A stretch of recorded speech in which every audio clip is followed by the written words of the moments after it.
అందరికీ నమస్కారం.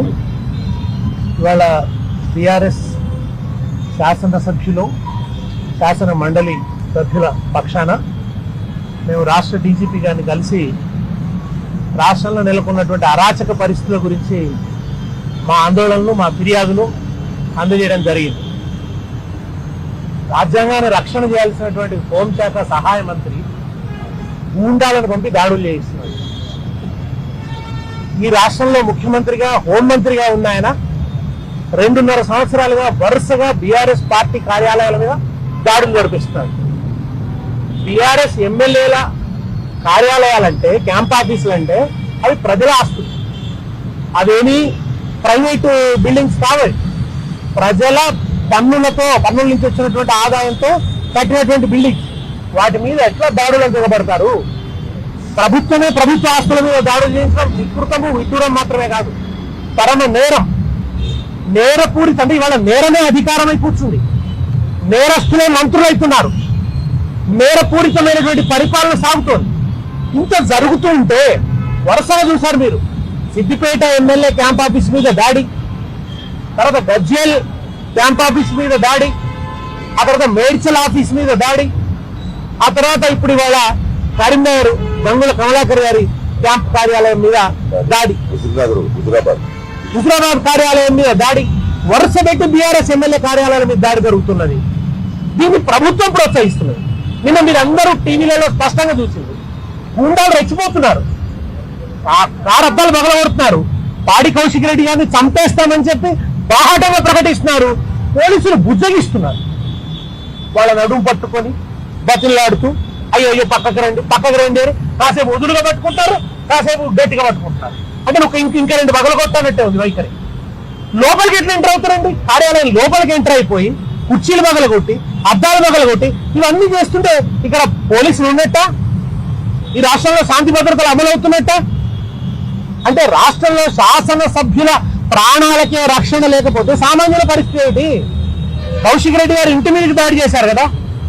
ఇక్కడి నుంచి ఎన్ని పోలీస్ స్టేషన్లు దాటుకుంటూ వెళ్ళారు. ఇవాళ మేము ఏమైనా ఒక చిన్న బంధకాలు ఇస్తే, లేదా ఏమైనా చిన్న సమ్మెకు సంబంధించిన మద్దతు ప్రకటిస్తే, ఆర్టీసీ సమ్మెకు మద్దతు ప్రకటిస్తే ఏదైనా పెడితే మమ్మల్ని హౌస్ అరెస్ట్ చేస్తున్నారు కదా, బయటకే రాణిస్తున్నారు కదా. అట్లాంటిది గుండాలు స్వయ విహారం చేస్తూ, లాఠీలు పట్టుకొని రోడ్ల మీద నడుస్తూ కార్యాలయాల దగ్గరకు వచ్చి దాడి చేస్తున్నారని చోద్యం చూస్తారా? ఏం జరుగుతుంది వాళ్ళ రాష్ట్రంలో? ప్రజలు ఆలోచించాలి. గత 10 సంవత్సరాల్లో ఇటువంటి పరిస్థితి ఉందా?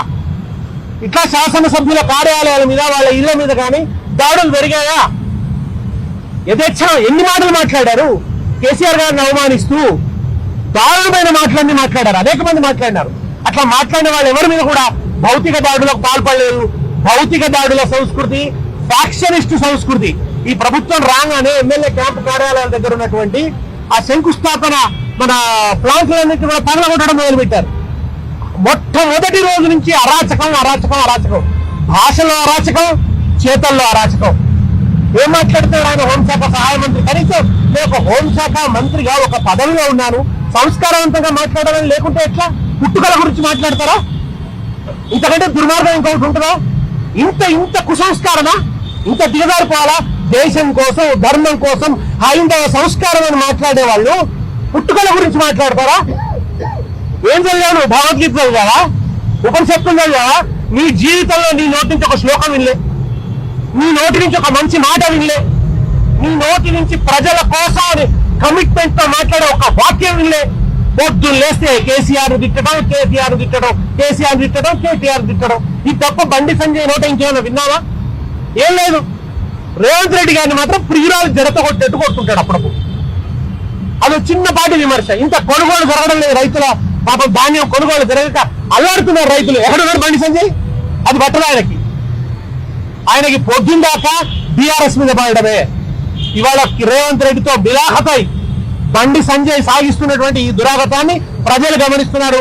బీజేపీ నాయకులారా పారా హుషారు. మీ పార్టీ మూలాలు పెకలిస్తున్నాడు ఈయన. మీ పార్టీకి కూడా ఆయన ఘాతకుడుగా తయారైనాడు. ఈ విషయాన్ని గ్రహించాల్సినటువంటి అవసరం ఉంది. కుసంస్కారానికి, దాడులకు, గూండాయిజానికి ప్రతికలుగా మారారు రేవంత్ రెడ్డి అండ్ బండి సంజయ్. వీళ్ళ విషయంలో తెలంగాణ సమాజం చూస్తూ ఊరుకోదు. చైతన్యవంతమైనటువంటి సమాజం, ప్రజాస్వామ్య విలువల్ని ప్రేమించేటువంటి సమాజం, ప్రజాస్వామ్య పోరాటం చేసి తెలంగాణను సాధించినటువంటి సమాజం కనుక ఈ సమాజం మిమ్మల్ని క్షమించదు.